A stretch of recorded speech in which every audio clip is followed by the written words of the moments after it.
is TOS Television, your digital first pan-African news network. I am Abigail Okwade, and this is Africa Now. Cancelled twice last year, polling stations have opened in Ethiopia on Monday for national and regional elections in the greatest electoral test yet for Prime Minister Abiy Ahmed. He sees it as his commitment to the country's democracy after decades of repressive rule. War, insecurity and logistical issues in Africa's second most populous nation means ballots would not be cast in more than 100 constituencies of the 547 across the country. There are up to 40 million registered voters. Abiy Ahmed has promised to bring in foreign investments and speed up electrification by filling a giant $4 billion hydropower dam on the Blue Nile. Mysterious stones unearthed by a local herder that lured thousands of armed fortune seekers to a rural southern African village with pickaxes, shovels and sticks to mine the land turned out to be quartz stones and not diamonds. According to Provincial Executive Council member for Economic Development and Tourism, Ravi Pillay, on Sunday, preliminary analysis showed that the quartz stones are in fact far more common and far less valuable compared to that of diamonds.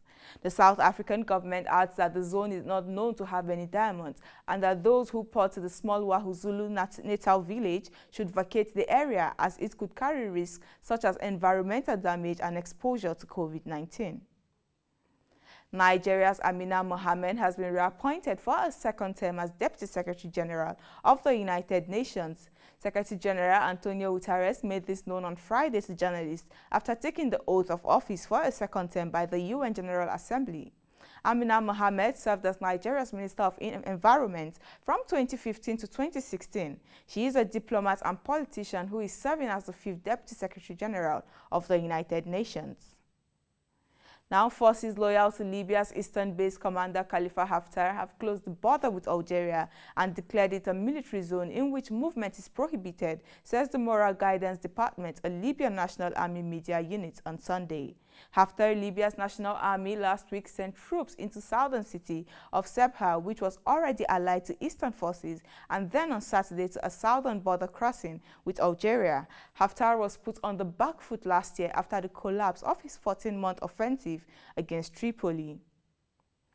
Now, face of 9-year-old Zimbabwean boy attacked by Hyena in May will be reconstructed by plastic surgeons in South Africa.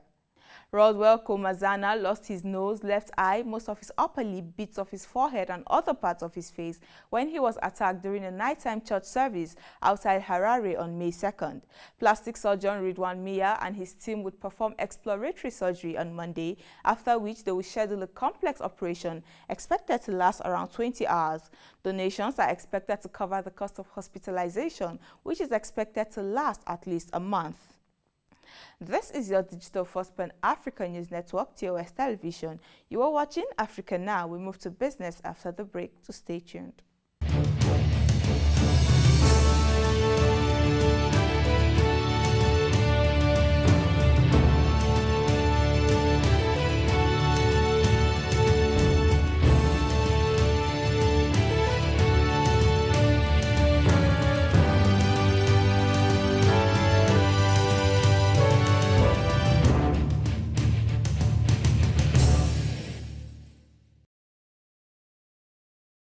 Welcome back. In business, a group of 15 West African leaders present at a summit in Ghana on Saturday plan to launch a single currency in 2027.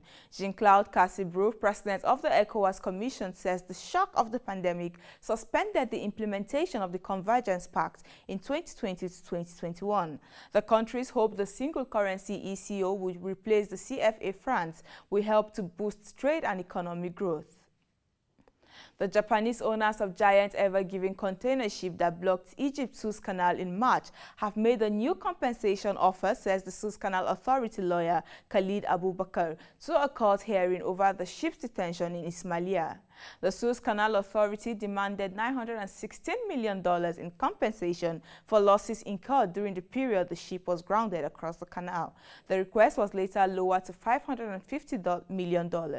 The Suez Canal Authority's chairman previously shared the ship owner Joel Kissen has offered to pay $150 million. To East Africa, Zanzibar's President Hussein Ali Mwinyi is urging members of the East African community to boost regional trade in order to promote economic prosperity in the region and across the continent. Speaking during a meeting with an EAC delegation led by Secretary General Peter Mathuki, Mwinyi lamented the fact that member states and African countries in general traded more with countries in other continents, while trade amongst them was significantly low in comparison.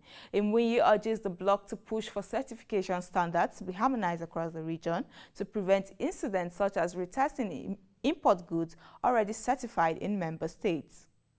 After Kenya's energy regulator raised the monthly fuel surcharge levied in tariffs to the highest level in 2 years, electricity consumers will pay an extra 500 million Kenyan shillings in June.